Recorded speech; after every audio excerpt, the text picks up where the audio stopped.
এক, দুই, তিন, চার, 2000। এই গাইস, আসসালামু আলাইকুম। আশা করি সকলে ভালো আছেন। আমি আলহামদুলিল্লাহ ভালো আছি।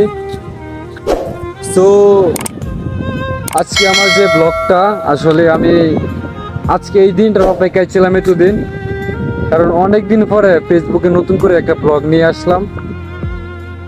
আর আমি কি কাজ করি এটা তো আপনারা মোটামুটি সবাই জানেন, যেহেতু আমি ভিডিও দিছি মাঝে মাঝে।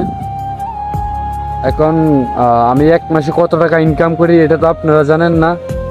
এক মাসে কত টাকা ইনকাম করি আসলে আমি যে দিনগুলো বাংতি মাসের কাজ করছিলাম ওইগুলো টাকা তো পায়ে ফেলছি। এখন যে ফুল একটা বেতন পাইছি আলহামদুলিল্লাহ। কত টাকা মাস ইনকাম করি এটা তো আপনারা জানেন না। সো আজকে আমি এই ভিডিওর মাধ্যমে সব কিছু জানাবো যে আমি মাসে কত টাকা ইনকাম করি। সো দেখতে থাকেন আমার ব্লগটি।